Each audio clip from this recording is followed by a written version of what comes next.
नमः। ओम नमो भगदेवाय। ओम नमो भगवते वासुदेवाय। ओम नमो।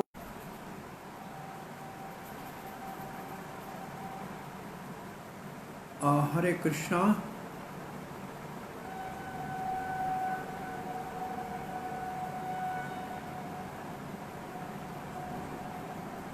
तब एक जो मुख है वो अपहितम का मतलब ढका हुआ है। किससे ढका हुआ है? हिरण्यमय पात्रेण।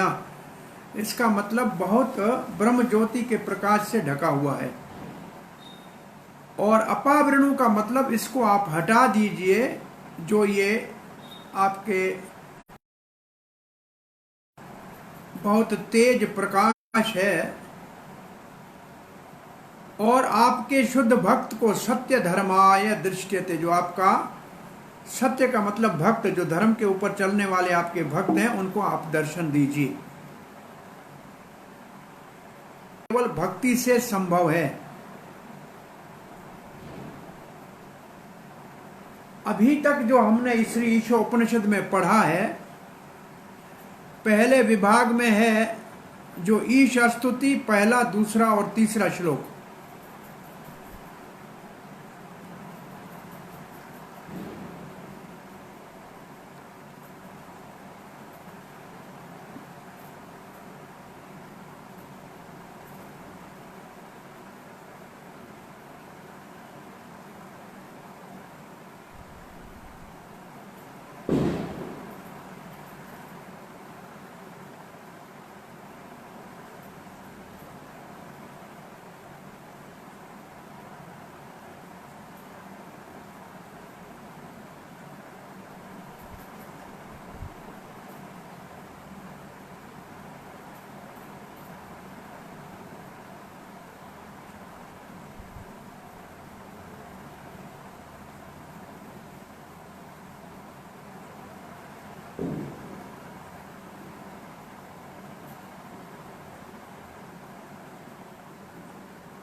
हरे कृष्णा। हाँ, हरे कृष्णा। अब मैं मेरे मोबाइल डेटा से करके प्रयास करता हूँ। तो जो पहला हमारा अनुच्छेद, पहले विभाग में हमने पढ़ा ईश्वर, जो ईशावास्या सिद्धांत क्या है और उसके सहयोग करने वाला और उसका असहयोगी। दूसरा जो विभाग था मंत्र 4 से 8 तक, ईश्वर को समझने के लिए आध्यात्मिक दृष्टि चाहिए। तीसरे विभाग में हमने 9 से 11 तक देखा कि सही विद्या क्या है और गलत विद्या क्या है भगवान को समझने के लिए। और 12 से 14 तक पढ़ा ईश्वर के लिए सही उपासना क्या है और गलत उपासना क्या है। परंतु केवल विद्या और उपासना से और केवल आध्यात्मिक दृष्टि से भगवान को जानना संभव नहीं है। एक चीज और चाहिए, ये याद रखिए। वो एक चीज है भगवान की कृपा। उसके लिए यहां ऋषि ईशोपनिषद का प्रार्थना कर रहा है भगवान के दर्शन की। तो ये 4 श्लोक प्रार्थना के श्लोक है, जिसमें भगवान की कृपा के लिए प्रार्थना की जा रही है। और 15 और 16 श्लोक जो है, इसमें प्रार्थना है कि भगवान आपके इस प्रकाशमय ज्योति से हमें आगे आपके परम पुरुष मुख का दर्शन कराइए। और 17 और 18 का भाव है, जो भी हमारे बद्ध जीवन में रुकावटें हैं, भगवान आप उन सब को हटा दीजिए।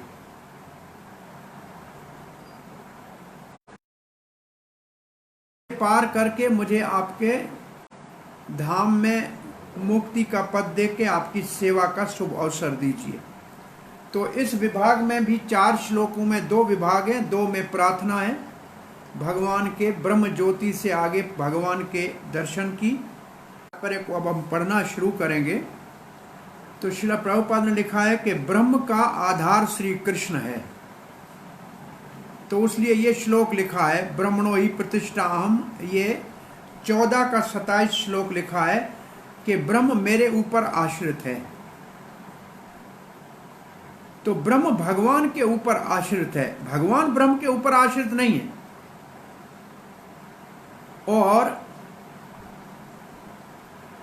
इसके बाद श्रील प्रभुपाद जी ने हमारे तात्पर्य में दिया है, आप देखिए ये जो श्लोक है इसका पहला अनुच्छेद आप पढ़िए। इसके पहले अनुच्छेद में ब्रह्मणो ही प्रतिष्ठा अहम श्लोक दिया हुआ है। तो भगवान क्या है, भगवान क्या है? परम सत्य है। जो नए साधक है वो ब्रह्म को समझ सकते हैं। इसको हम आम सामान्य लोगों को ऐसे समझाते हैं कि सूर्य उगा है कि नहीं उगा है, दिन है या रात है, ये तो बच्चा भी कह सकता है कि बाहर रोशनी है तो दिन है, बाहर रोशनी नहीं है सूर्य की तो रात है। तो प्रकाश को समझना या ब्रह्म को समझना ये तो आसान है, ये नया भी समझ सकता है। परंतु सूर्य के गोले को देखने के लिए दिन में सुबह सवेरे देख सकते हैं, दोपहर में बहुत चमकता है और रात को होता नहीं।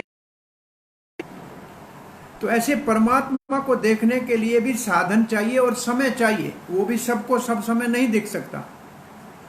जैसे मैं आपसे पूछूं कि आज आपने सूर्य को देखा, तो बहुत से कम लोगों ने ध्यान पूर्वक देखा होगा, ऐसे दिन है बस हो गया।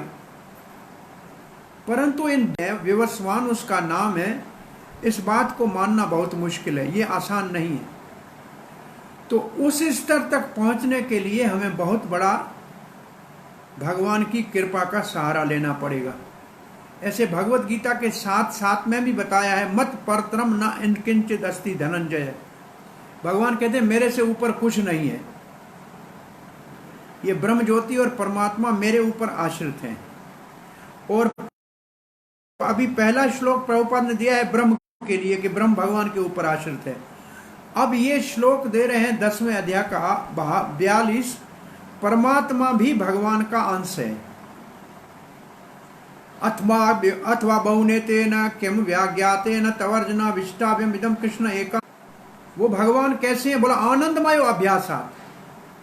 वो भगवान श्री कृष्ण आनंदमय है। अब प्रभुपाद जी भगवान श्री कृष्ण की वृंदावन की लीलाओं के बाल लीलाओं का वर्णन कर रहे हैं, असुर संहार का वर्णन कर रहे हैं। अघासुर, बकासुर, पूतना, प्रलंबासुर का उद्धार किया। और फिर कहते हैं इस सब कामों से अपने सखाओं को, माता पिता को, मित्रों को आनंद दिया। फिर भगवान श्री कृष्ण माखन चोर के रूप में प्रसिद्ध थे, और इस मक्खन चोरी की प्रसिद्धता को सब लोग समझ नहीं सकते, परंतु ये भक्तों के आनंद देने के लिए था। और वृंदावन में सभी भगवान श्री कृष्ण के में से कोई इसको पढ़े, भगवान ने ये मधुर लीलाएं क्यों की? भगवान ने ये एवं तथाकथित कछयोग के कलाबाजों को आकृष्ट करने के लिए कि जो परम सत्य की खोज करना चाहती है। इसका मतलब ये लीला अपने भक्तों को आनंद देने के लिए की, ये तो पहले लिखना पड़ेगा। ये एक श्लोक है दामोदर अष्टक में बिल्कुल ऐसा, इति दृक् स्वलीला भी आनंद कुंडे। ऐसी भगवान ने अपनी लीला अपने ब्रजवासियों को आनंद देने के लिए की। फिर क्या लिखा है? सघोषम निमिज्जन्तम आख्यापयन्तम। और इस लीला से उन्होंने पूरे दुनिया में ज्ञानियों को आकर्षित किया कि आप मेरी इस लीला का रसास्वादन करके मेरे को जान सकते हो। हम आख्यापन। और फिर क्या है लाइन, किसी को याद है?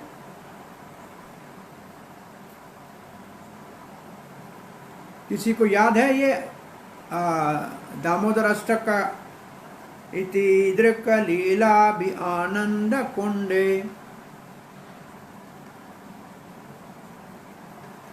सघोषम निमिंजन्तमाख्यापयन्तम्। फिर क्या है?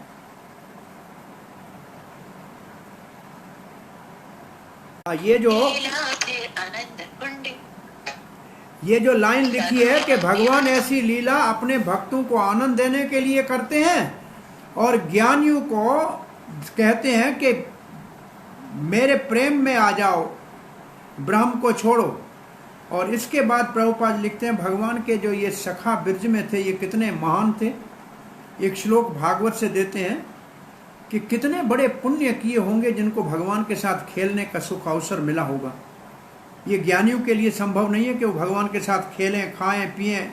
तो ये बात लिखकर फिर प्रभुपाद जी ने लिखा है कि 5 प्रकार के भक्त भक्ति का भाव भगवान से रखते हैं। 5 प्रकार के हैं, शांत, दास्य, सखा, वात्सल्य और माधुर्य।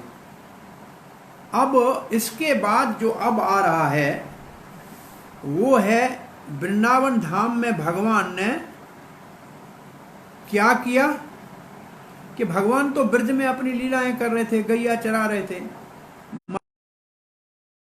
सृष्टि कैसे की?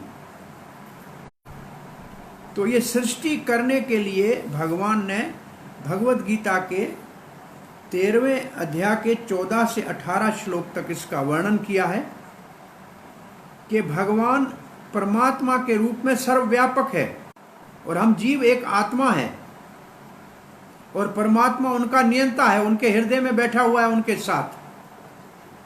तो ये श्लोक कहते हैं कि भगवान गोलोक में रहते हुए भी इस जगत में सबका पालन पोषण, भरण पोषण सब कुछ करते रहते हैं।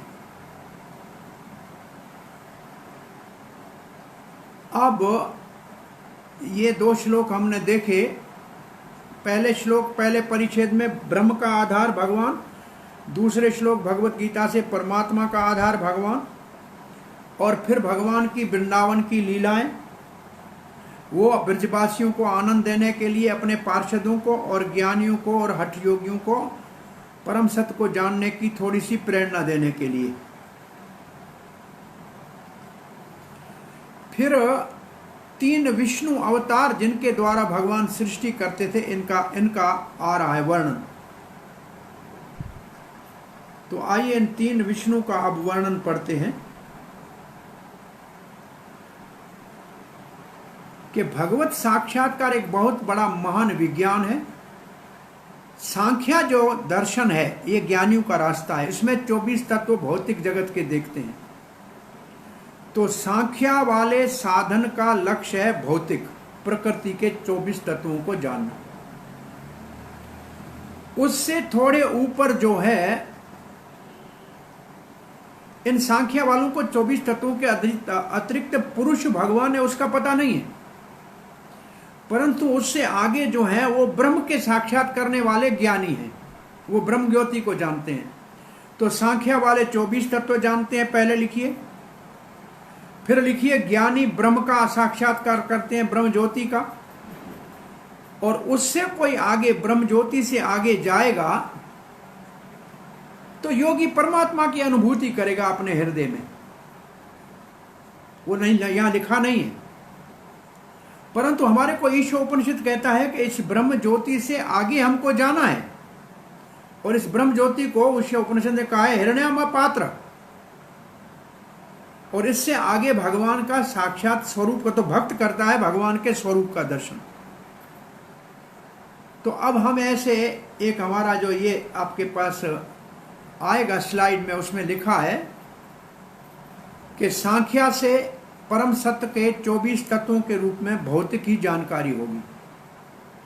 ज्ञान से परम सत्य को ब्रह्म के रूप में उनकी शक्ति का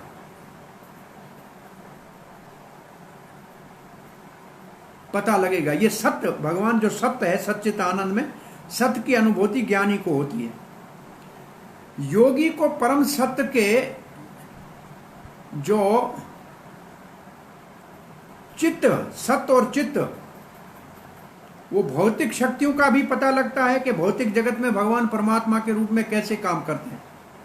भौतिक जो भगवान के शक्तियां हैं उसको पता लगता है, सत्य और चित्त। परंतु जो भक्ति है परम सत्य को आध्यात्मिक शक्तियों का पता लगाते हैं। अभी तक सब भौतिक थे, ज्ञानी भी भौतिक स्तर पे था, सांख्या वाला भी और योगी भी, सत्य और चित्त। और इसको भगवान की जो अनुभूति करता है उसको सत्य चित्त आनंद तीनों का अनुभूति होती है।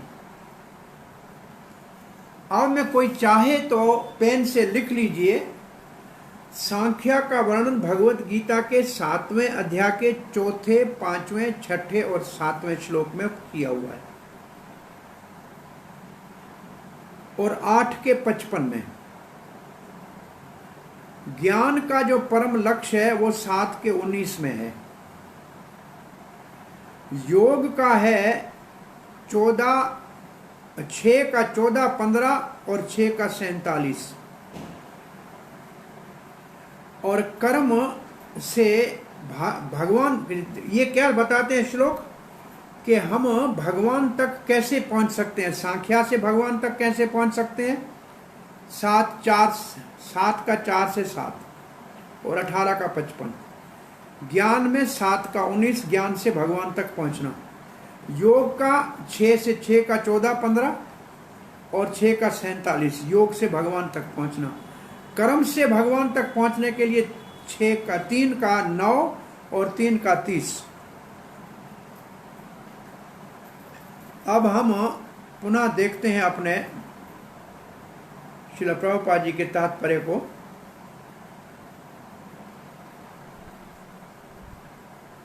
परमात्मा जो भगवान का स्वरूप है, ये देखो अब ये 3 पुरुषों का वर्णन है। इसको पुरुष अवतार कहते हैं। इसमें परमात्मा जो है इसका नाम है क्षीरोदक्षाई विष्णु, मतलब क्षीर सागर में शयन करने वाला विष्णु। और ये है परमात्मा, और ये है एक एक व्यक्ति के हृदय में भगवान परमात्मा के रूप में और कण कण में। ये कौन सा विष्णु है? बोला जो 3 जो भगवान के गुण अवतार हैं, ब्रह्मा, विष्णु और शिव, ये भी इसी के द्वारा संचालित हैं। और ये सर्वव्यापी परमात्मा है और हर एक के हृदय में है। दूसरा विष्णु तत्व है गर्भोदक्षाई विष्णु। वो सारे प्राणियों का आत्मा है, पूरे ब्रह्मांड का वो परमात्मा है। ये परमात्मा एक एक जीव के अंदर है, वो पूरे ब्रह्मांड के सब जीवों का परमात्मा है। और तीसरा है कारुण दक्षाई विष्णु, जो सृष्टि में सारी भौतिक प्रकृति के जितना भी महत्त्व आदि उनसे प्रकट होता है। अब जो योग का अभ्यास करते हैं वो इस विष्णु तत्व को जानना चाहते हैं। प्रायः चतुर्भुज रूप में अपने हृदय में क्षीरोदक्षाई विष्णु को ही देखते हैं। और ज्ञानी जो है वो केवल ब्रह्म ज्योति तक उनका पहुंच होता है।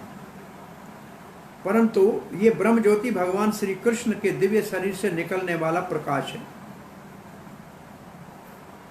और इसका ब्रह्म संहिता में, भागवत में तो, भगवत गीता में तो पहले हम पढ़ के आए, ऊपर पढ़ा है ब्रह्मणो ही प्रतिष्ठा आम, लेकिन ब्रह्म संहिता में भी इसका वर्णन है।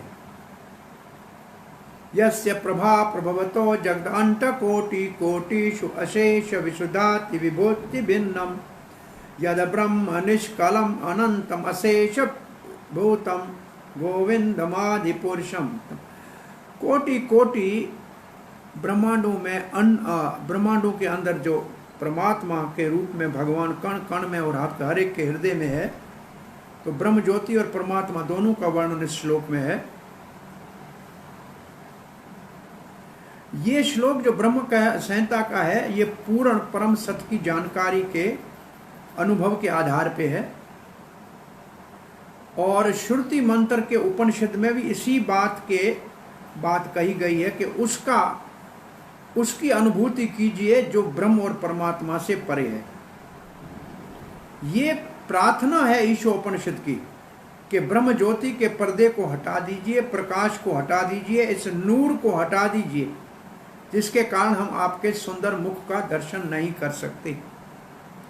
फिर श्रील प्रभुपाद ने मौंडिक उपनिषद के 3 श्लोक दिए हैं और उन श्लोकों का ये मुख्य बात यह है कि आध्यात्मिक जगत में भगवान ब्रह्म ज्योति से ढके हुए रहते हैं और भौतिक सारे कलमश से परे हैं। ये जो प्रकाश है सब प्रकाशों का आदि कारण है। सूर्य में तेज भी ब्रह्म ज्योति से आता है। जहां भी कोई प्रकाश दिखता है वो ब्रह्म ज्योति का है और जहां ब्रह्म ज्योति है वहां सूर्य, चंद्रमा आदि, बिजली, आग की जरूरत नहीं है। वो ब्रह्म कहाँ है? बोला आगे है, पीछे है, उत्तर में, दक्षिण में, पश्चिम में, पूर्व में, सब दिशाओं में है। इसका अर्थ है ब्रह्म ज्योति भौतिक और आध्यात्मिक जो दोनों जगतों में प्रविष्ट है। वैसे अन्य स्थानों में आप पढ़ेंगे तो लिखा होगा ब्रह्म ज्योति के प्रकाश में महत तत्व का जब बादल आता है उसी को भौतिक प्रकृति कहते हैं। जैसे सूर्य के प्रकाश में कहीं बादल आ जाए ना, ऐसे महत तत्व बादल की तरह आता है और वहां भौतिक सृष्टि होती है। तो अब प्रभुपाद जी कहते हैं पूर्ण ज्ञान का मतलब है भगवान श्री कृष्ण को जानना जो मूलभूत कारण है ब्रह्म ज्योति का। और इस ज्ञान की प्राप्ति भागवत से होगी, श्रीमद् भागवत से, जिसमें भगवान श्री कृष्ण के विज्ञान को व्यासदेव ने विस्तार से वर्णित किया है। व्यासदेव ने ब्रह्म का वर्णन किया, परमात्मा का किया, भगवान का किया और जिसका जो साधन है वो उसको अनुभव करेगा। ज्ञानी ब्रह्म का करेगा, परमात्मा का योगी करेगा और भगवान का भक्त करेगा। परंतु कहीं भी भगवान को, परमात्मा को जीव आत्मा नहीं कहा गया है। अगर भगवान और जीव एक होते तो जीव को भगवान को प्रार्थना करने की क्या जरूरत थी? क्यों कहते कि ये रोशनी हटा दो, हम आपको प्रार्थना करते हैं? इसका मतलब भगवान पूजनीय है और जीव उसको पूजा करेगा। भगवान स्वामी है और जीव सेवक है, दोनों एक नहीं है। तो सारांश ये निकला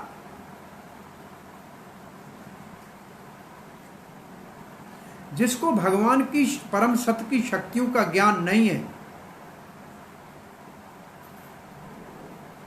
विशेष रूप से अंतरंग शक्ति आदि का, वो ब्रह्म साक्षात्कार तक ही पहुंच पाएगा।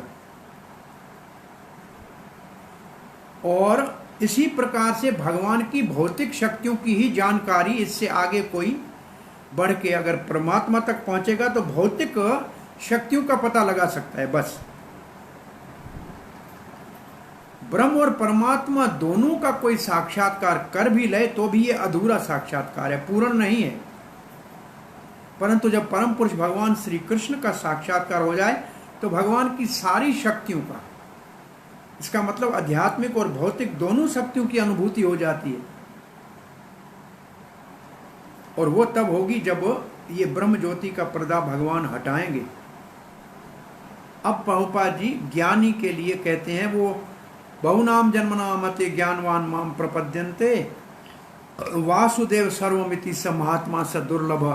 तब वो इस भक्ति के स्तर पे ज्ञानी आएगा जो ब्रह्म को जानने का प्रयास कर रहा था।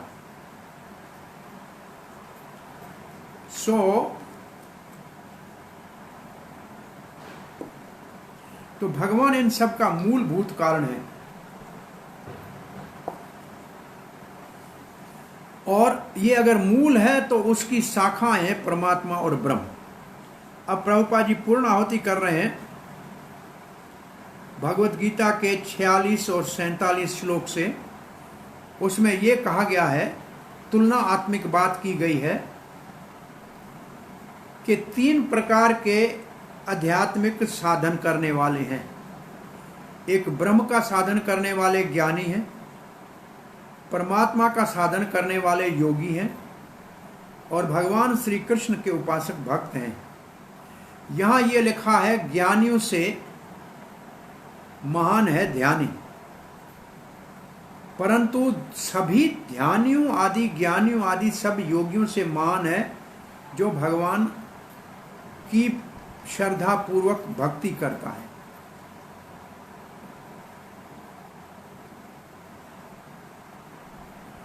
जो सारे भगवान की शक्तियों के द्वारा भगवान की पूजा करता है वो सर्वश्रेष्ठ है। तो सारांश ये है,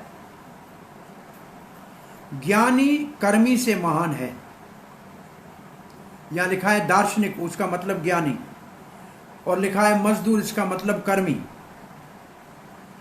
और फिर है योगी से ज्ञानी से योगी महान है। मिस्टिक का मतलब योगी, और फिर भी दार्शनिक का मतलब ज्ञानी से योगी महान है, और सब योगियों में भक्ति योगी महान है जो निरंतर भगवान की सेवा में लगा रहता है। ईशोपनिषद उसी ओर हमको प्रेरित करता है। यही पूर्णता है, यही सिद्धि है। यहां हमारा 15वां मंत्र पूरा होता है। आपका कोई प्रश्न जिज्ञासा है? कोई प्रश्न जिज्ञासा?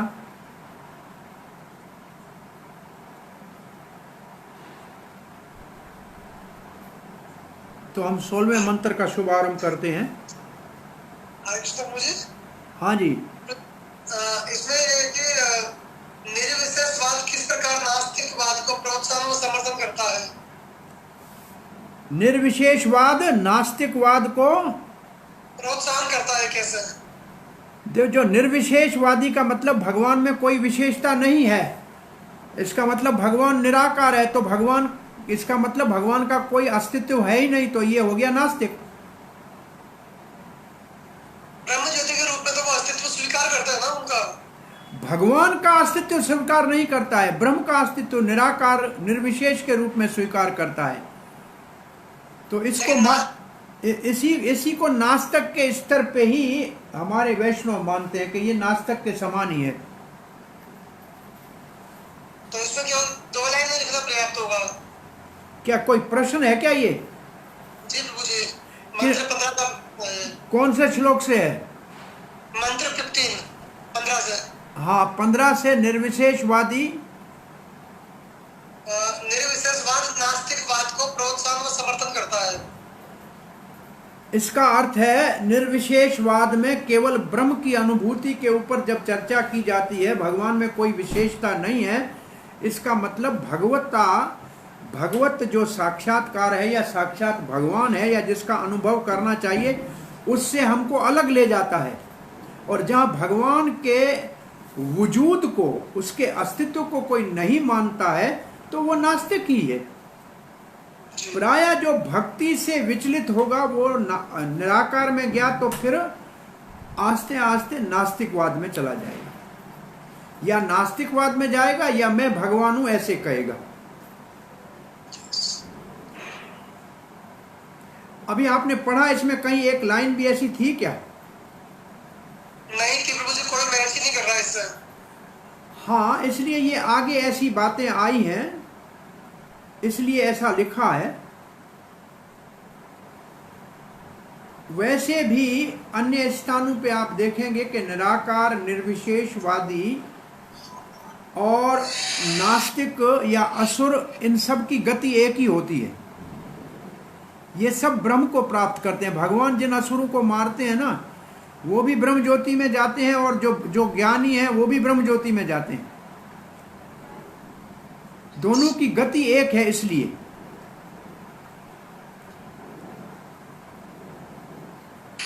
हरे कृष्ण प्रभु, मेरा क्वेश्चन इसी से रिलेटेड है।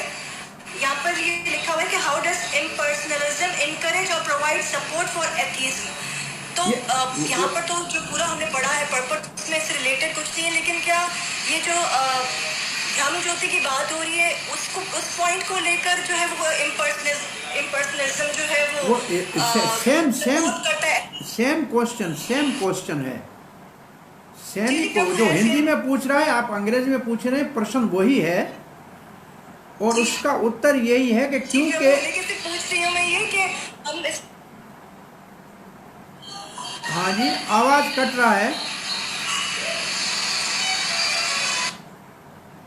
हाँ जी, आवाज कट रहा है। इसका उत्तर यही है क्योंकि भगवान के वो व्यक्तित्व को स्वीकार नहीं करते, इसलिए उनकी धारणा नास्तिकों के समान है। और जो नास्तिक असुर कंस जैसे या रावण जैसे जिनका भगवान वध करता है, वो भी ब्रह्म ज्योति को ही प्राप्त करते हैं जो ज्ञानियों का लक्ष्य है। इसलिए निर्विशेषवाद नास्तिकता की ओर ज्यादा ले जाने के लिए भगवान से दूर ले जाता है, इसलिए नास्तिक के समान है। ठीक है प्रभु। हाँ, 16वां मंत्र पढ़ने जा रहे हैं। पूषण एक ऋषे यम सूर्य प्रजापत्ये व्योह रश्मिन् समोह तेजो यत्ते रूपं कल्याणतमं तत्ते पश्यामि यो अशाव असौ पुरुषः सोऽहम् अस्मि। पहले एक ऋषि का मतलब है, दो अर्थ हैं, एक है भगवान और दूसरा है आदि ऋषि। एक ऋषि का मतलब आदि ऋषि, और पूषण वही शब्द है जो पहले था, जो सबका भरण पोषण करते हैं, जगत का पालन पोषण करने वाले। और यम का मतलब है जो सबके नियंता है, इसका मतलब कंट्रोलर, ईश्वर। और सूर्य शब्द का अर्थ सूर्य नहीं है, इसका मतलब है भक्त। भक्तों को कहते हैं सुर और अभक्त को कहते हैं असुर। तो यहां सूर्य का अर्थ है भक्त, जो शुद्ध भक्त है, जिनका लक्ष्य है भगवान। और प्रजापति का मतलब जो प्रजापति हैं, जिनसे प्रजा की उत्पत्ति होती है, जो सबका कल्याण करते हैं। फिर वही प्रार्थना कर रहे हैं, पहले भगवान के नाम लेकर उनके गुणों का वर्णन करके फिर कहते हैं व्यूह रश्मिन समोहो, आप अपने प्रकाश के दिव्य किरणों को दूर कीजिए तो मैं आपको देख सकूं। तत्ते पश्यामि यो असाव, मैं आपका दर्शन कर सकूं। कैसे हैं आप? तेजोमय है, रूपम कल्याणतम, आपका आनंदमय कल्याण करने वाला रूप है। और आप असाव पुरुष, आप परम पुरुष भगवान हैं, सूर्य के समान स्वयं प्रकाशित है। फिर कहते हैं सोहम असि, मैं भी वही हूं। यह है ज्ञानियों का महावाक्य सोअहम। परंतु जो हमारे आचार्यों का भाव है, इस श्लोक का भाव क्या है? वही प्रार्थना जो 15वें श्लोक में है, उसको आगे बढ़ाते हुए भगवान के सुंदर स्वभाव का वर्णन करके उसमें भक्ति का भाव भरकर, और फिर ऋषि कहता है भगवान कृपा करके आपका दर्शन दीजिए। श्रीपाद मध्व आचार्य ने इन श्लोकों के लिए लिखा है, विष्णु को एक ऋषि कहते हैं। एक ऋषि जो शब्द है, जहां से सब ज्ञान आता है, जो ज्ञान का मूल सिद्धांत जो देते हैं, उसको विष्णु कहते हैं। विष्णु है एक ऋषि, ये परिभाषा है मध्व आचार्य की। और यम का मतलब है ईश्वर, और सूर्य का मतलब है भक्तों का लक्ष्य, और प्रजापति का मतलब है ब्रह्मा आदि प्रजापति जिसकी उपासना करते हैं। और अहम, अहम का अर्थ है जिसको, अ का मतलब नहीं, ह का मतलब डिस्कार्ड करना। डिस्कार्ड करना माने किसी को, जिसका नाम निशान मिटाना, जिसका नाम निशान मिटाया नहीं जा सकता, अहम। और अस्मि का अर्थ है जो हमारे सब जीवों के अंदर विराजमान है और जीवों का आधार है, और फिर भी भगवान सब जीवों से भिन्न है। तो इसमें एक ऋषि का मतलब ऋषि की प्रार्थना है इस श्लोक में, और इस प्रार्थना का श्रील प्रभुपाद जी ने जो हमारे तात्पर्य में दो पहले जो अनुच्छेद है उसमें है व्यूहु रश्मिन की परिभाषा। इस श्लोक में जो व्यूहु रश्मिन शब्द है जिसका मतलब है प्रकाश को दूर करो, इसका मतलब ब्रह्म ज्योति से हमें आगे ले चलो। ये भगवान को प्रार्थना है पहले दो अनुच्छेद में। 3 और 4 में है कल्याणतम की परिभाषा। कल्याणतम का मतलब भगवान सबके लिए कल्याण का अनुभव है, कल्याणकारी, परम कल्याणकारी है। भगवान की अनुभूति परम कल्याणकारी है, इसका अर्थ ये। ब्रह्म से आगे भगवान की अनुभूति परम कल्याणकारी है। पूषण का अर्थ है जो सबका पालन पोषण करते हैं, परंतु विशेष रूप से भक्तों का और सबका पालन पोषण करते हैं। यह है 5वां अनुच्छेद। 6 और 7 में है सो अहम अस्मि की परिभाषा वैष्णव आचार्यों की। सो अहम अस्मि, जीव भगवान के समान है परंतु समान नहीं है। समान है और साथ साथ में समान नहीं भी है। और 8वें अनुच्छेद में लिखा है भगवान कृपा करेंगे इसलिए प्रार्थना करते हैं भक्ति से, तो हमारे को सफलता मिलेगी। भगवान की कृपा से, प्रार्थना करने से, पूर्ण भक्ति से हमारी प्रार्थना फलीभूत होगी। ये 8वां अनुच्छेद है। तो आइए श्रील प्रभुपाद जी का अनुवाद का पहला पढ़ते हैं। कोई आप में से इसका अनुवाद पढ़े थोड़ा सा। प्रभुपाद जी ने अनुवाद जो लिखा है इसको पढ़िए।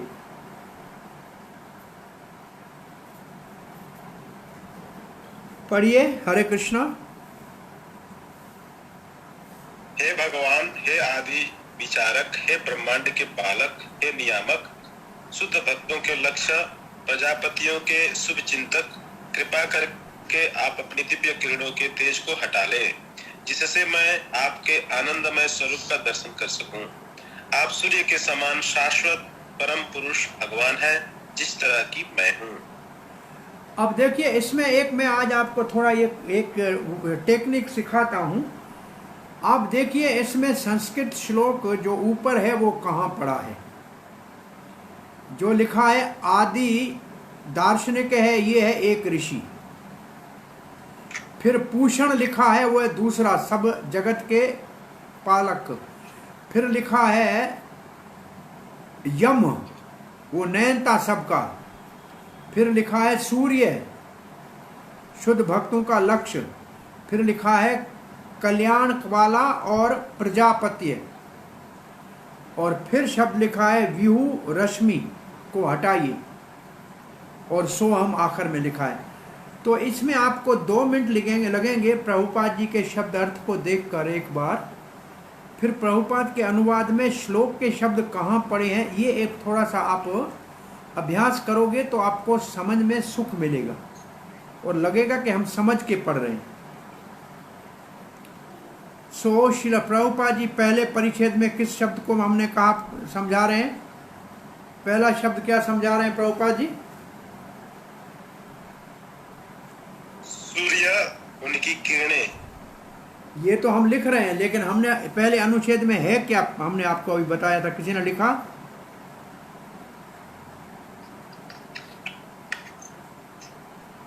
पहले अर्जुन ने वही लिखा है। क्या लिखा है? प्रकाश को हटाइए। प्रकाश को हटाइए को समझाने के लिए श्रील प्रभुपाद ने हमको क्या दिया? वो सूर्य और उसके प्रकाश का हमारे को उदाहरण दिया। इसका मतलब सूर्य है कृष्ण और उसका प्रकाश है ब्रह्म ज्योति। अब देखिए सूर्य और सूर्य की किरण दोनों समान है। ऐसे भगवान और जीवात्माएं भी समान हैं। किसमें? गुण में। दोनों सच्चिद आनंद है। सूर्य एक है परंतु उनसे निकलने वाली जो रोशनियों के किरणें हैं वो अनेक हैं। परंतु सूर्य की किरणें सूर्य की ही है। सूर्य और सूर्य की किरणें सभी मिलेंगे तब पूर्ण होगा। तो बिना सूर्य के किरणें नहीं हो सकती। ऐसे जो आध्यात्मिक जगत है, गोलोक वृंदावन है, जहां भगवान श्री कृष्ण निवास करते हैं, वहां से ब्रह्म ज्योति निकलती है। तो ब्रह्म ज्योति बिना भगवान के धाम और भगवान के स्वयं होने से नहीं हो सकती। और जहां भगवान अपनी नित्य लीलाएं कर रहे हैं, जैसे ब्रह्म संहिता में लिखा है, तो इस श्लोक में पहले सूर्य के प्रकाश और उसके सूर्य को अलग बता के एक बताया, ऐसे भगवान और भगवान के इस प्रकाश ब्रह्म ज्योति को एक बताया। परंतु जीवों को, यहाँ प्रभुपाद जी ने जीवों को कहा, अनेक जीव भगवान के अंश हैं, और फिर ब्रह्म ज्योति की बात कर रहे हैं। तो ब्रह्म संहिता का श्लोक है, चिंता मणिपर कसद सुकल्प वृक्ष लक्षावृतेषु सुरभिर अभिपालयन्तम लक्ष्मी सहस्र शतसम ब्रह्म से व्यमानम गोविंदमादि पुरुषम तमहम भजयामि। तो ब्रह्म ज्योति जो है, ब्रह्म संहिता में जैसे कहा गया है, परम पुरुष भगवान के गोलोक धाम से निकलती है। तुलना क्या दी है, जैसे सूर्य के किरणें सूर्य लोक से निकलती है। जब तक ब्रह्म ज्योति के प्रकाश से कोई आगे नहीं जाएगा, तब तक उनको भगवान के धाम का और भगवान का पता नहीं लगेगा। तो ब्रह्म ज्योति से ऊपर जाके हमको क्या प्राप्त करना है? दो बातें, भगवान और भगवान का धाम। क्योंकि प्रकाश भगवान के धाम से आता है और उसमें रहते हैं भगवान। इन दोनों को जानने के लिए हमको ब्रह्म ज्योति से आगे जाना पड़ेगा।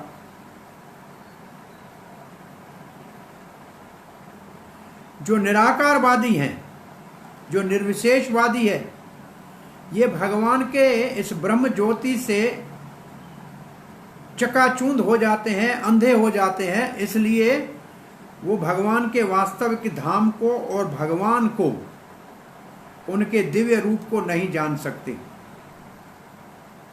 जो न भगवान के धाम को जाने और न जो भगवान के रूप को जाने, वो नास्तिक के समान ही है।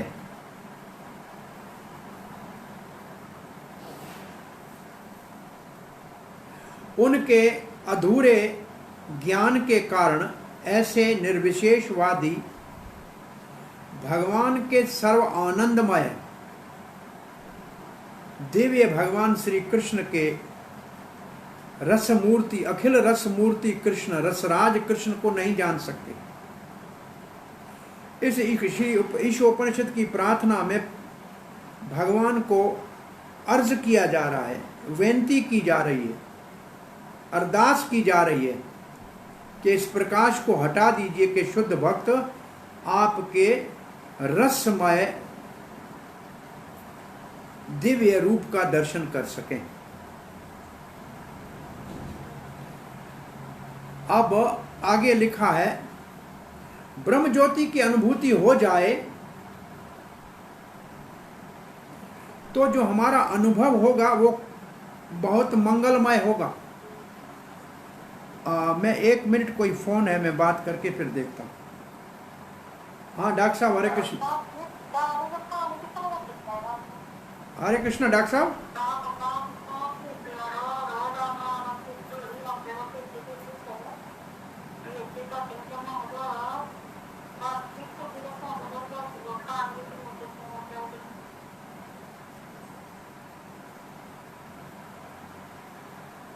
हाँ हरे कृष्णा।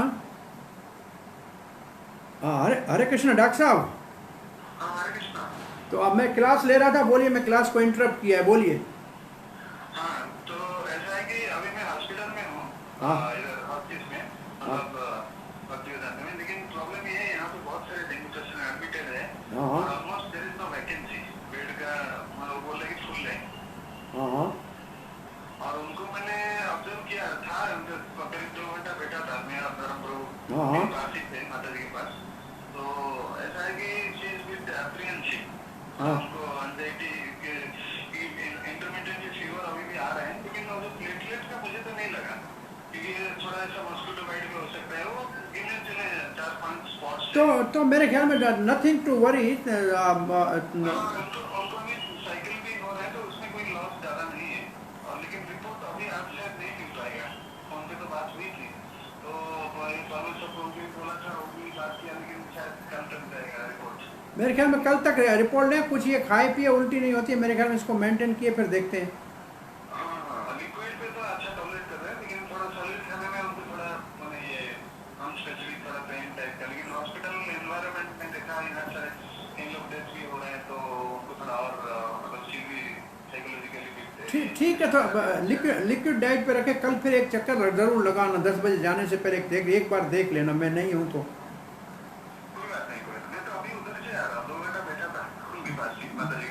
बहरहाल आप थोड़ा सा ध्यान रखिए। अब मैं नहीं हूँ तो मैं ठीक ठीक। अभी तो बैठे हैं लॉबी में, आकर बैठे हैं और थोड़ा चल फिर रहे हैं। इंटरमिटेंटली जब फीवर आता है थोड़ा उनको वीकनेस रहता है, अदरवाइज चीज ओके। ओके ठीक है। कुछ ठीक। देखिए हरे कृष्ण। हरे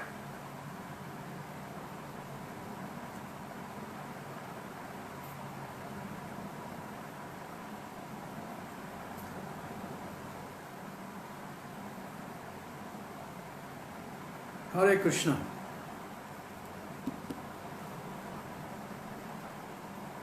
हाँ हरे कृष्णा हरे कृष्णा। हरे कृष्णा। पद्मावती मेरा ये अनम्यूट कीजिए। हरे कृष्णा। सारी हरे कृष्णा। कंटिन्यू करते हैं। तो ये भी ब्रह्म ज्योति की अनुभूति का जो सुख है वो भी अच्छा है, लेकिन उससे थोड़ा अधिक सुख है परमात्मा की अनुभूति का। वो अधिक कल्याणकारी है। परंतु जब भगवान से साक्षात भेंट हो जाए, आमने सामने उनके मुख का दर्शन हो जाए, जो भक्तों के लिए संभव है, वो परम कल्याणकारी है। ब्रह्म कल्याणकारी, परमात्मा अधिक कल्याणकारी और भगवान पूर्ण कल्याणकारी। जैसे गुड बेटर बेस्ट, ऐसे इसका भाव लीजिए। तो यहां भगवान को एक ऋषि कहा गया है, पूषा कहा गया है, और कल्याण शब्द से कहा गया। तीनों शब्द लिखा है। सबका शुभ चिंतक कहा गया है, जगत का। और ये परम सत्य निराकार नहीं हो सकता। ये 3 कारण है कि परम सत्य का निराकार नहीं हो सकता। क्योंकि वो आदि ऋषि है, आदि दार्शनिक है, इसका मतलब एक ऋषि है। पूषण है, इसका मतलब पोषण करता है, और कल्याणकारी है जगत का। तो फिर वो कैसे निराकार हो सकता है? ये है ईशोपनिषद का विषय, और यही है ईशो भक्त का, ईशोपनिषद का सिद्धांत। और ये पूषण की परिभाषा है। सभी जीवों का भगवान भरण पोषण करते हैं, परंतु भक्तों का तो विशेष करते हैं। जब ब्रह्म ज्योति से कोई आगे जाएगा तो साक्षात भगवान के व्यक्तिगत स्वरूप का दर्शन करेगा, जो अति कल्याणकारी है, जो नित्य शाश्वत भगवान का स्वरूप है। तब भक्त परम सत्य की पूर्ण अनुभूति कर सकेगा। अब ये आपका प्रश्न बैंक का क्वेश्चन भी है। भगवान की शब्द का अर्थ श्री जीव गोस्वामी ने भगवत संदर्भ में किया है। भगवान जिसको परम सत्य कहते हैं, उसमें सब दिव्य शक्तियां हैं।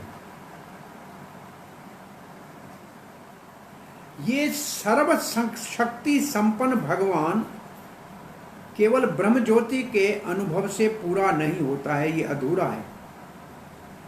भगवान को क्या कहा जाता है? भग शब्द जो है भगवान का, जो भ है उसके 2 अर्थ हैं।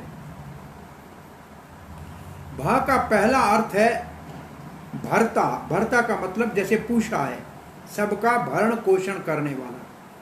एक भर्ता हो गया या पोषक हो गया, दूसरा सबका रक्षक हो गया या अभिभावक हो गया, गार्डियन। क्या लिखा है हिंदी में आपके पास? हिंदी में क्या लिखा है दोनों के लिए? हरे कृष्णा प्रभु जी। हाँ बोलिए, क्या लिखा है? हे विद्वान ऋषियों, भगवान शब्द के प्रथम अक्षर और के दो अर्थ हैं।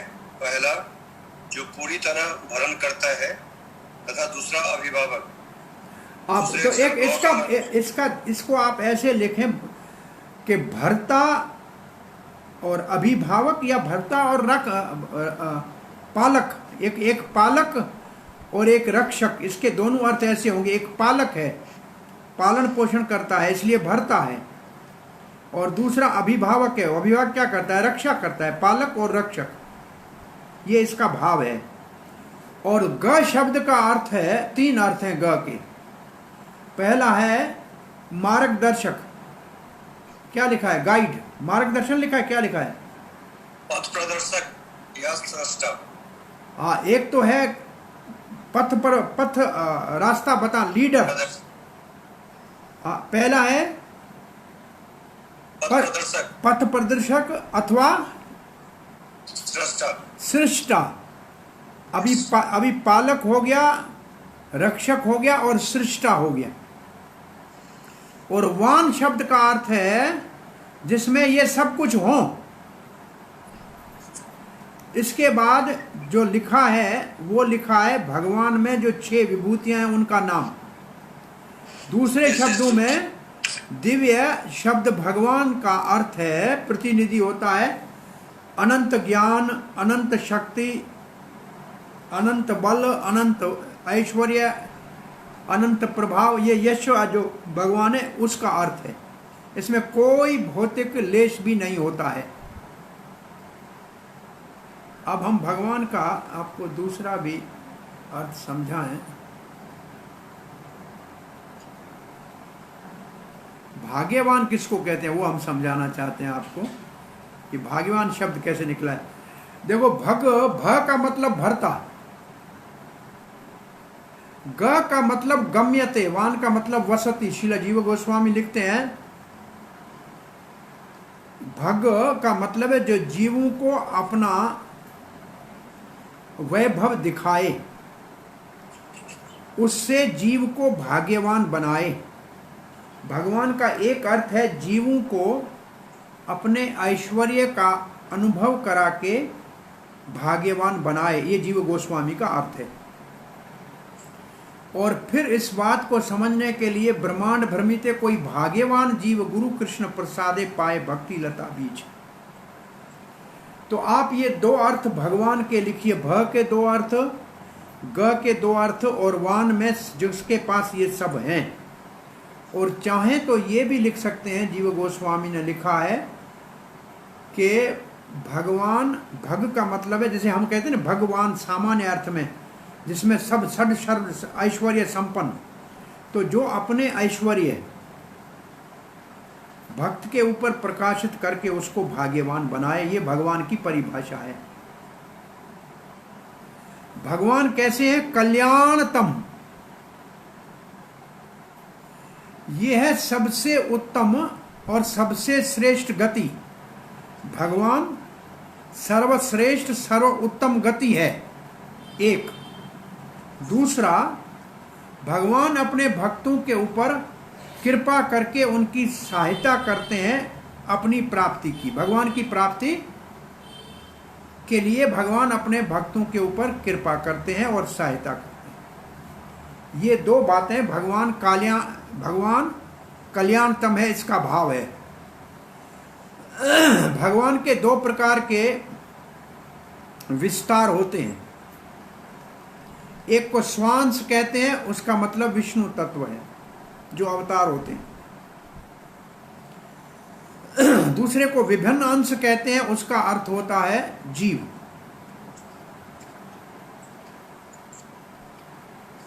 और परमात्मा का क्या कार्य है? परमात्मा क्या करते हैं? एक तो है उपदृष्टा, बिल्कुल न्यूट्रल बैठे होते हैं, साक्षी के रूप में केवल देखते हैं। ये भगवत गीता के 13-23 में लिखा है, परमात्मा उपदृष्टा है, केवल देखता है बस। परंतु वही परमात्मा सामान्य लोगों के लिए, आम आदमी के लिए केवल उपदृष्टा है, ऊपर से देखता है, साक्षी है। परंतु जो साधन करते हैं उनके लिए भगवान परमात्मा के रूप में उनका मार्ग पथ प्रदिष्टक है, मार्गदर्शन है। ये भगवत गीता के 5:16 में कहीं लिखा है। और भक्तों के लिए भगवान हृदय से उनको अपनी प्राप्ति के लिए प्रार्थना करते हैं, रस देते हैं। ये 10 के 10 में लिखा है। तेषाम सतयुक्तानाम भजताम प्रीति पूर्वकम ददामि बुद्धि योगम तम ये नमाम उपयांति ते। तो परमात्मा सामान्य लोगों के लिए केवल दृष्टा है, साधकों के लिए मार्गदर्शक है, भक्तों के लिए प्रेम अपना देने वाला है। अब आगे हम आएंगे, सोअहम के भाव को समझने के लिए आगे बढ़ते हैं। तो अब पढ़ते हैं, भगवान पूर्ण रूप से अपने अनन्य भक्तों का पोषण करते हैं और उनका मार्गदर्शन भी करते हैं कि वो भक्ति में सिद्धि को प्राप्त करके आगे बढ़े। ये भगवान की परिभाषा को प्रभुपाद जी अब लिखते हैं कि भक्तों की कैसे, भगवान शब्द का अर्थ क्या है और भगवान कैसे भक्तों की सहायता करते हैं। भक्तों के भगवान मार्गदर्शक हैं, नेता हैं, लीडर हैं और भक्तों के वांछक मन वांछित फल देते हैं। और वो क्या फल है? अपने आप को भक्तों को दे देते हैं। भक्त भगवान को साक्षात अपने आंखों के सामने देखते हैं, वो भगवान की अहितुकी कृपा के कारण, और भगवान उनकी सहायता करते हैं ताकि वो भगवत धाम गोलोक वृंदावन पहुंच सके। ये है तेषाम सत्ययुक्ता नाम की परिभाषा। अब ये है भगवान की परिभाषा। यहां तक भगवान शब्द जो ऊपर हमने समझा ना, जो हमारा भरण पोषण करने वाला है, अभिभावक है, जो पथ प्रदिष्टक है और सृष्टा है, उस भगवान को भक्तों से वो कैसे व्यवहार करते हैं वो अभी तक हमने पढ़ा। अब जो शब्द था वा नहीं ग, अब ग की परिभाषा हो रही है। अब ग की परिभाषा में कहते हैं क्योंकि वो सृष्टा है, इसलिए वो आवश्यक अधिकार या गुण अपने भक्तों में देते हैं जिसके द्वारा वो भगवान को प्राप्त कर सकते हैं। भगवान सब कारण के आदि कारण है, परंतु भगवान का कोई कारण नहीं है। वो स्वयं ही आदि पुरुष है, आदि कारण सबका है। इसलिए वो स्वयं ही आनंद लेते हैं अपनी अंतरंग शक्ति के द्वारा। हलादीनी शक्ति कराए कृष्ण रसास्वादन, हलादीनी शक्ति रख करे कृष्ण भक्तेर पोषण।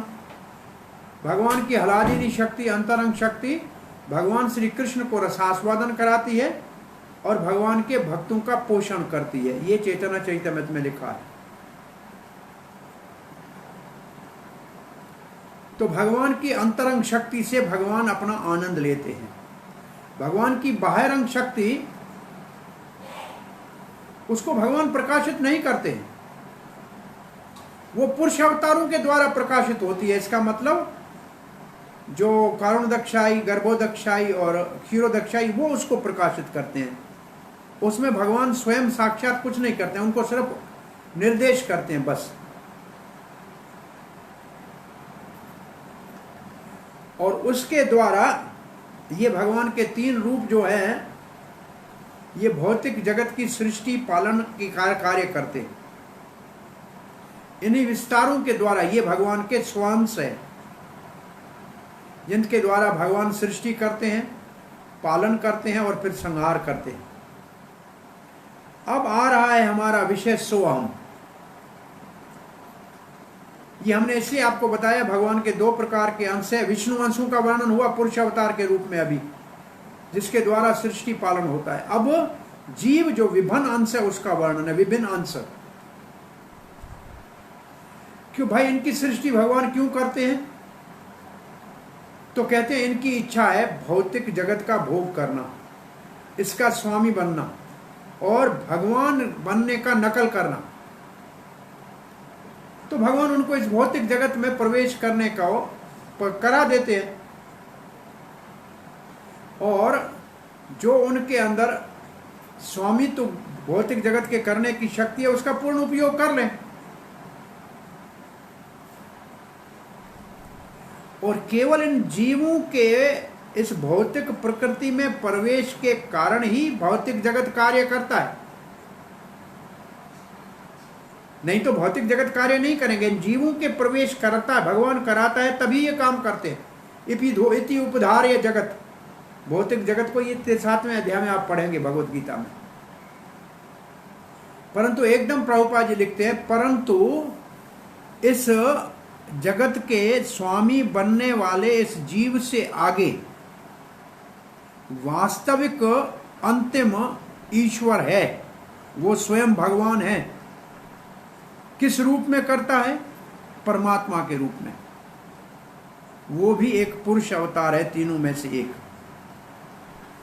इसलिए ये समझ लो कि बहुत बड़ा अंतर है जीव आत्मा में और ईश्वर में, जो परमात्मा के रूप में जगत का पालन करता है, सृष्टि करता। तो भगवान नियंता है और जीव उसके नियंत्रण में रहे, इसलिए दोनों अलग अलग है विभाग। और परमात्मा जीव का पूर्ण सहयोग करते हैं और सदा ही उसके संग हर एक जूनी में साथ रहते हैं, इसलिए हमारा शुभ चिंतक है भगवान। तो भगवान का जो सर्वव्यापक रूप है, सब जगह प्रविष्ट है, वो सब जगह सब समय रहते हैं, जागते सोते।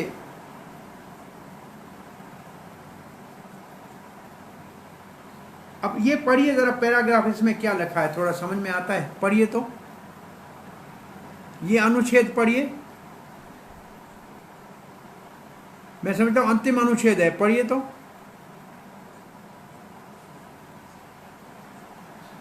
पुस्तक मेरे पास नहीं है, मैं ऐसे सहारे से काम चला रहा हूं, पढ़िए जरा। भगवान का सर्वव्यापी पहलू ब्रह्म कहा जाता है, जो सोने, जागने तथा संभावित क्रियात्मक स्थितियों में विद्यमान है तथा जिससे बद्ध एवं मुक्त जीव के रूप में जीव शक्ति उत्पन्न होती है। तो इससे हमने क्या समझा कि ब्रह्म जो है वो एक भगवान की शक्ति है, जहां से जीव और बद्ध और मुक्त जीव दोनों की सृष्टि होती है। इसका अर्थ तो ये हुआ, ऐसे लिखा है ना, सर्वव्यापक भगवान के ब्रह्म रूप से जागते सोते सब समय होते हैं और उसी की शक्ति से जीव शक्ति जो बद्ध और दोनों प्रकट होते हैं। ठीक है, उसको ठीक है, ये ब्रह्म की बात है। क्योंकि भगवान परमात्मा तथा ब्रह्म दोनों के ही मूल स्रोत हैं, अतएव वे समस्त जीवों तथा अन्य जो कुछ विद्यमान है उन सबके स्रोत हैं। जो यह जान जाता है वह तुरंत भगवान की भक्ति में सेवा में लग जाता है।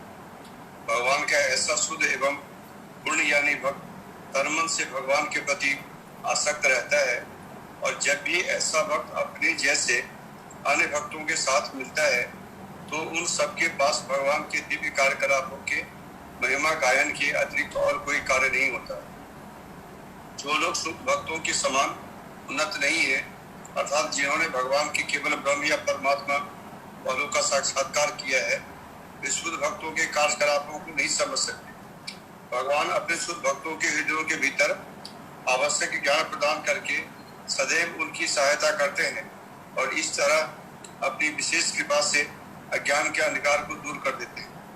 ज्ञानी तथा योगी इसकी कल्पना तक नहीं कर सकते, क्योंकि वे न्यूनाधिक अपनी खुद की शक्ति पर आश्रित रहते हैं।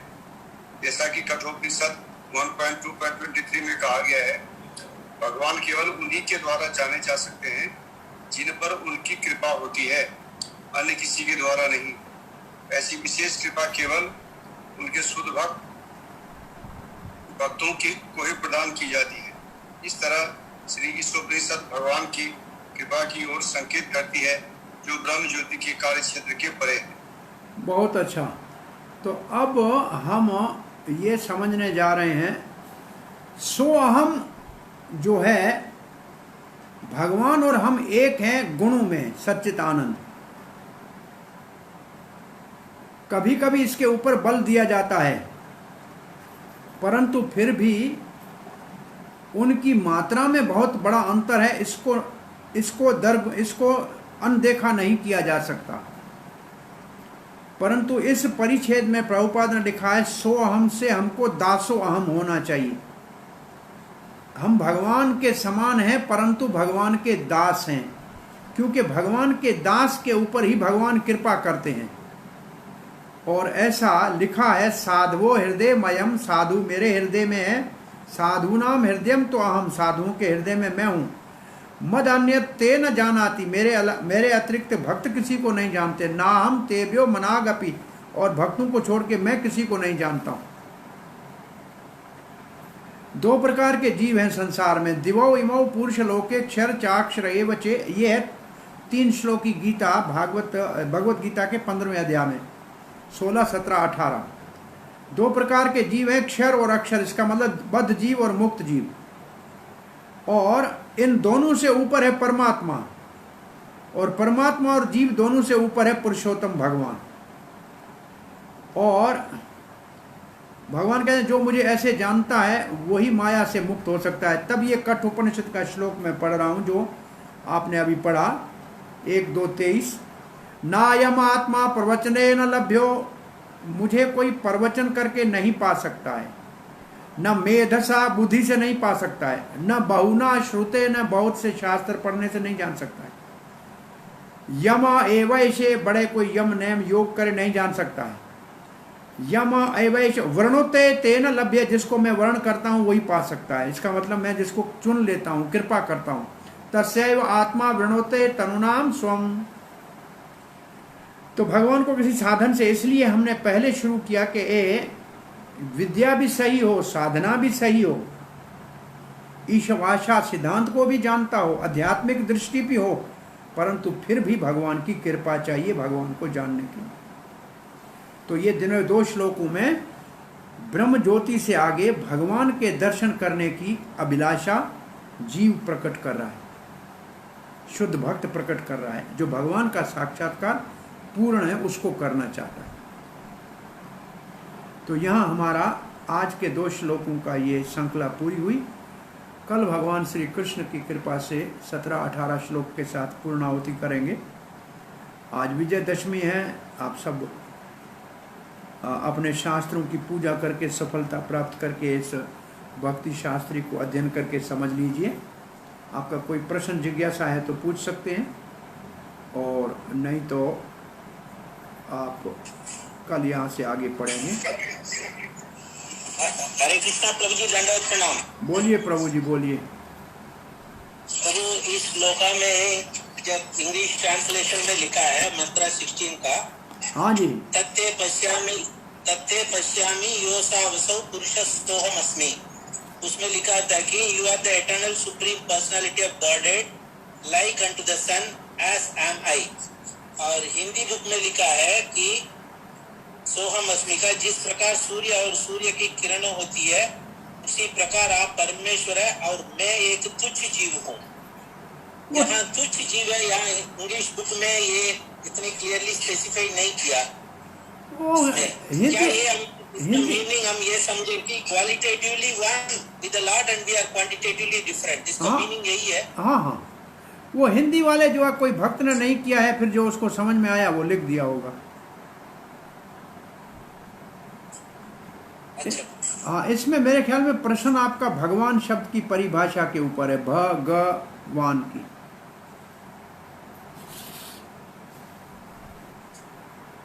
और कोई प्रश्न? इसका क्वालिटेटिवली वन, इसका मीनिंग यही रिफ्लेक्ट करता है ना, just like the sun and the rays of the sun qualitatively one, actually quantitatively different. ये दो बातें हैं। देखिए, इसमें हमने सूर्य को भगवान और किरणों को ब्रह्म ज्योति भी समझा है। एक दृष्टि ये है। दूसरी दृष्टि ये है कि सूर्य अनेक और किरणें, सूर्य एक और किरणें अनेक, तब सूर्य को भगवान और किरणों को जीवात्माएं मानते हैं। तो दो उपमाएं दी हुई है इस श्लोक में। तो यहाँ जो जीवात्माएं हैं वो किरणों के समान सूर्य का अंश हैं, जैसे हम जीव भगवान का अंश हैं। हम दोनों में एक जैसा गुण है, सच्चिदानंद होना, परंतु भगवान अनंत है और हम सीमित हैं। ये अंतर है। थैंक यू प्रभु। हरे कृष्णा। हरे कृष्णा प्रभु जी। हाँ जी, चार स्टूडेंट आज एब्सेंट हैं, कौन पता नहीं। प्रभु जी, इसमें जो मंत्र 15 है उसके तात्पर्य में एक श्लोक आया है 10वें अध्याय का। उसको भगवान कहते हैं कि इस सारे विशद ज्ञान की आवश्यकता क्या है। ये अर्जुन को भगवान कहते हैं कि तू इतना क्या विभूतियों को जान के करेगा, इतना ही जान लो मेरे एक परमात्मा के अंश से ये सारा जगत स्थित है। ये अर्जुन को व्यक्तिगत उत्तर दिया है कि इससे अधिक आपको जानने की क्या आवश्यकता है। इतना ही जान लो कि मेरे अंश से सब कुछ ये जगत है, स्थित है। इसका अर्थ है मैं इससे अलग हूँ। हम कभी किसी को समझाते हैं तो कहते हैं, भगवान कहते हैं देखो ये एक मेरा बाल है ना, इसमें ये जगत स्थित है, मैं इससे अलग कितना बड़ा महान हूँ। इसको तू मेरा मित्र है, तुम्हें क्या जरूरत है इन सबको जानने की। तो जैसे हम भक्ति शास्त्री कर रहे हैं, आगे के बहुत सारे कोर्सेज होते हैं, तो ऐसा लोग कह देते हैं कि इतना कुछ करने की क्या आवश्यकता है, बस आपको तो यह काम करना है। लेकिन आप लोग पता नहीं कितने पछड़े में पड़े रहते हो। इसलिए प्रभुपाद ने कहते बुक हमारी नींव है जिसके ऊपर हमारी भक्ति टिकी हुई है। और आप पढ़ेंगे भक्ति रसामृत सिंधु में कि हमें वही पुस्तक पढ़ने चाहिए जो भक्ति के पोषक हों। और वो पुस्तक इसलिए नहीं पढ़ने चाहिए कि हमको बड़ा ज्ञानी बनना है या प्रवचन करके पैसे कमाने हैं। वो पुस्तक भी पढ़ने की मना है, वो भक्ति के विरुद्ध है। परंतु जो एक ज्ञान है जो भगवान से संबंध स्थापित करने का ज्ञान है, वो हमारे लिए आवश्यक है। और साधन जो भक्ति का है उसका जो ज्ञान है ये हमारे लिए आवश्यक है। और जो भगवान के साथ संबंध है जीवों का, वो जानना हमारे लिए आवश्यक है। परंतु तथा कथित, जैसे आप अपने भक्तों से पूछिए कि योगी कैसे करते हैं ये आसन, हमको पता नहीं होता है। ज्ञानी क्या कहते हैं, और शब्द जो उनकी परिभाषा भी हमको नहीं आती है। तो उन सब चीज़ों से बचना है जो हमारे को कर्म और ज्ञान में बांधती हैं या योग में बांधती हैं। परंतु जो भक्ति वाले हैं उनके लिए भक्ति वेदांतों ने जो दिया है उसका तो अध्ययन करना है। 10वें अध्याय में भगवान ने ये श्लोक कहा, फिर 11वें अध्याय में अर्जुन ने पूछा तो भगवान ने फिर आगे शुरू कर दिया कहना। यहाँ खत्म तो नहीं हुआ, समाप्त तो नहीं हुआ ज्ञान। ये कहने का एक भाव है कि भगवान को जान लेता है, उसको कुछ और जानने की आवश्यकता नहीं है। जड़ में पानी डाल दिया तो पूरा पेड़ हरा भरा हो जाएगा, पत्तों के ऊपर अलग पानी डालने की जरूरत नहीं है। परंतु जानकारी होनी चाहिए कि पेड़ की डालियां हैं, पत्ते हैं, टहनियां हैं, फूल हैं, फल हैं, सब ये तो पता होना चाहिए ना। क्योंकि इसीलिए लोग कह देते हैं कि सिंपली अपना 4 नियम निभाओ और अपनी 16 माला करो और अपना जो प्रभुपाद ने नियम दिए हैं उनको पालन करो, बाकी की क्या आवश्यकता है। प्रभुपाद ने कहा है कि भक्ति शास्त्री करो, नहीं तो तो प्रभुपाद को ये पुस्तक लिखने की क्या जरूरत थी, बस यही 4 बातें करके चले जाते। इतने सारे रातें जाग के प्रभुपाद ने पुस्तक लिखे क्यों?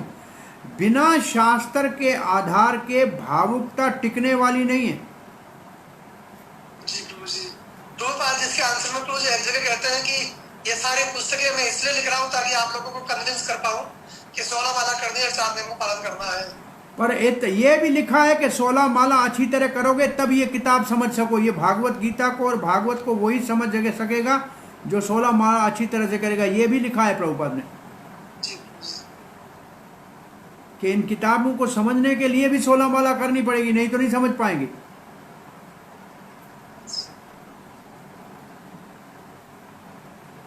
अगर भक्ति के अंगों में 64 अंगों में एक आपको अंग पढ़ाएंगे भक्ति रसामृत सिंधु में, शास्त्रीय, उसका अर्थ है वैष्णव शास्त्रों का अध्ययन करना। 3 श्लोक हैं पूरे शास्त्र के प्रमाण के रूप में दिए हुए हैं।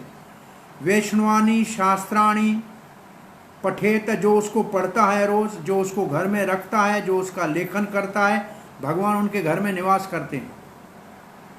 तो 64 भक्ति के जो साधन के अंग है उसमें शास्त्रीय एक अंग है, शास्त्रों का अध्ययन करना। और 64 अंगों में 2 बार भागवत के पढ़ने का आदेश है, और 5 अंगों में सबसे मुख्य अंग है भागवत का अध्ययन करना। ये भक्ति के अंग है, साधन भक्ति के अंग है।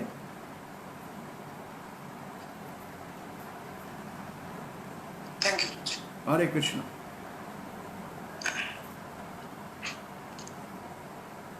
हरे कृष्णा। हाँ जी, हरे कृष्णा। ये जो निर्विशेषवाद है वो ब्रह्म की उपासना करते हैं, और जो नास्तिकवाद है वो मायावाद को इंडिकेट कर रहे हैं। देखिए, निर्विशेषवाद निराकारवाद एक ही बात है। वो भगवान के रूप को नहीं मानते, केवल प्रकाश को मानते हैं। और इसी में एक ऐसा विभाग है जो मायावाद है, जो भगवान के अवतार में भगवान के शरीर को हमारे जैसा हार्ड मांस का सतोगुण का शरीर मानता है, वो है मायावादी। वो भगवान के शरीर की निंदा करता है, अवहेलना करता है, अवजानंती माम मूढ़ा। तो ये दोनों जो है, ये भगवान के सच्चित आनंद स्वरूप को नहीं मानते हैं, भगवान के धाम को नहीं मानते। वो ब्रह्म में लीन होते हैं, उससे आगे धाम की और भगवान के स्वयं के रूप का इनको पता नहीं। और दोनों का फल एक ही होता है, दोनों को मतलब धर्म ही प्राप्त होता है। मायावाद दोनों का मतलब है कि सोच में दोनों के अंतर हो सकता है, परंतु निर्विशेष का मतलब है भगवान में कोई विशेषता नहीं है। इसका मतलब उसका न रूप है न धाम है, केवल वो प्रकाश ही प्रकाश है, ज्योति ही ज्योति है, बस इतना ही उसका अर्थ है। और नास्तिक का अर्थ है वो भगवान के अस्तित्व को ही नहीं मानता है, परंतु देवताओं को मानता है। असुर जितने भी हैं असुर मानते हैं, तो नास्तिक भगवान के अस्तित्व को नहीं मानता। इसका मतलब भगवान के रूप और धाम को नहीं मानता। ये तो नास्तिक भी नहीं मानते हैं, और ये तो निर्विशेषवादी भी नहीं मानते हैं, दोनों नहीं मानते हैं ये।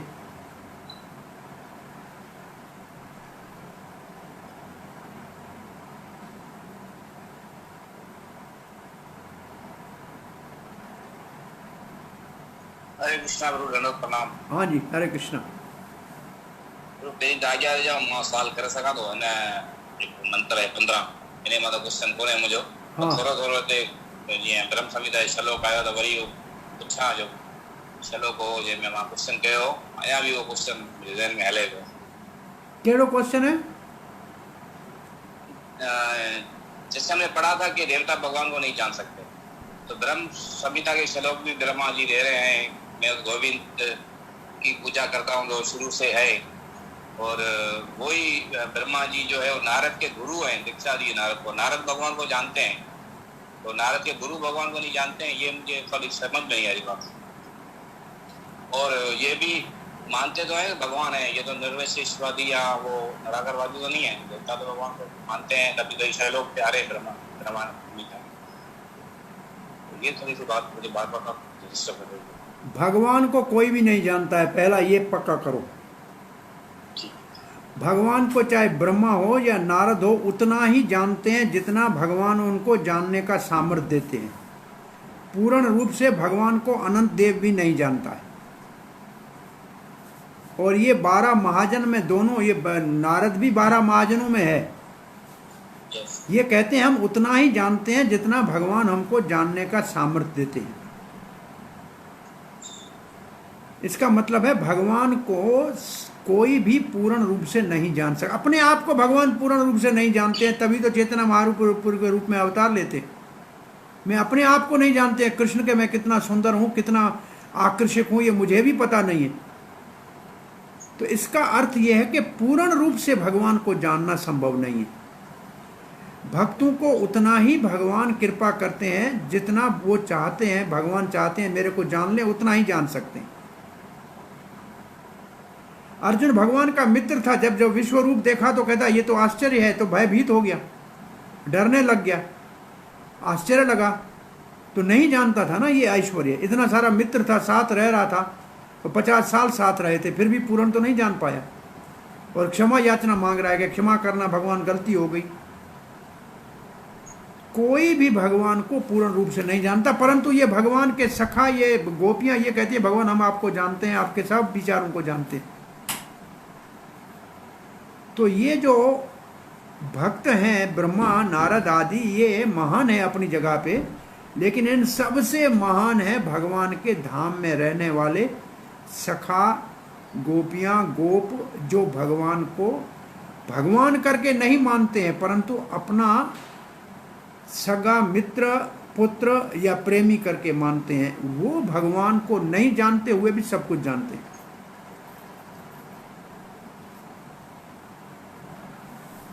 Thank you, very nice, thank you. Hare Krishna. Hare Krishna.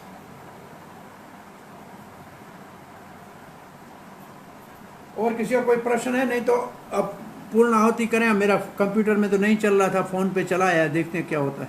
कल का एक क्लास है आपका। हरे कृष्ण प्रभु जी। हाँ जी। एक क्वेश्चन है मेरा। लास्ट पैराग्राफ में नंबर 16 के potential states दिया हुआ है, the all pervading features of the Lord which exist in all circumstances of waking and sleeping as well as in potential states, and from which the jiva should potential states.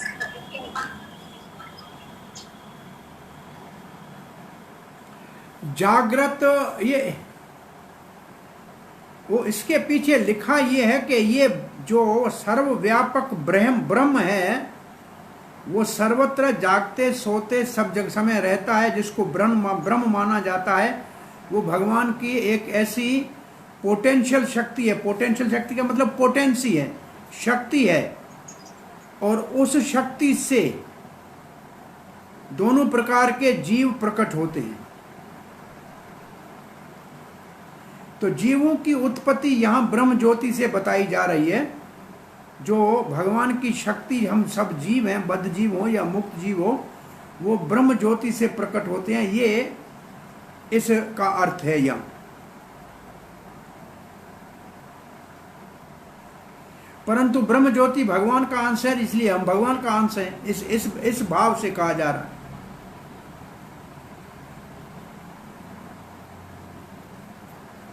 That is called ब्रह्म लिखा हुआ है। आपके हिंदी में आप पढ़ेंगे तो जिसको ब्रह्म कहा जाता है वो सर्वव्यापी है। वो जागते सोते और क्या लिखा है उसको, पोटेंशियल के लिए क्या लिखा है वो हिंदी में आप पढ़ देखिए। वो दोनों जीवों का, जीव शक्ति की उत्पत्ति करता है, ऐसे लिखा है। यस प्रभु जी, इंग्लिश में भी वही लिखा हुआ है। उसके बाद थैंक यू सो मच प्रभु जी। हरे कृष्ण। हरे कृष्णा। हाँ जी। मुझे एक जगह मैंने पढ़ा था कि कल, महाकल्प, विकल्प। तो कल्प तो ब्रह्मा जी का दिन हो गया, विकल्प सृष्टि का समय हो गया, फिर महाकल्प क्या होते हैं जिसमें भगवान उसके श्वास छोड़ते कुछ? कल्प होता है ब्रह्मा जी का एक दिन।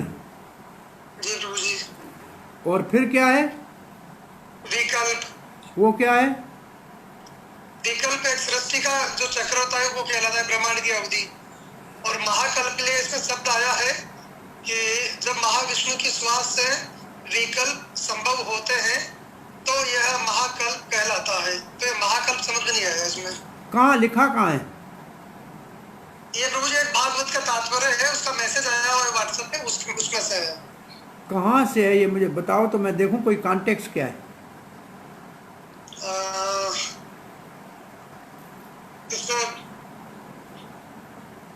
आपके नंबर हो तो प्रभु जी आपको एक बार मैसेज करके देख सकता हूँ इसको। हाँ, मेरे को भेज दीजिए मेरे व्हाट्सएप नंबर के ऊपर, मैं देख के भागवत में क्या है देखूं, कहाँ लिखा है, क्या लिखा है।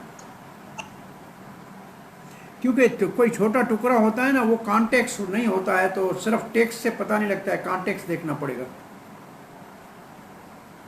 वैसे महाकल्प, अब ये भी भाषा एक है। एक भाषा है प्रलय, नित्य प्रलय, नैमित्तिक प्रलय, महाप्रलय, आत्यंतिक प्रलय, 4 प्रकार की प्रलय है। कल्प है ब्रह्मा जी का दिन, और महाकल्प ब्रह्मा जी की पूरी आयु हो सकती है, जब 100 साल पूरे हो जाएंगे उसके बाद। अथवा अगर कारुण दशाई विष्णु का तो एक सांस लेते हैं तब तक ये सारी सृष्टि होती है और पूरी भी हो जाती है, समाप्त भी हो जाती है। ये तो ब्रह्मा जी के ये कारुण दशाई के एक सांस के समान है। तो इनमें से किसके साथ तुलना दी जा रही है वो देखना पड़ेगा भागवत में कहाँ है, आप मेरे को भेज देना।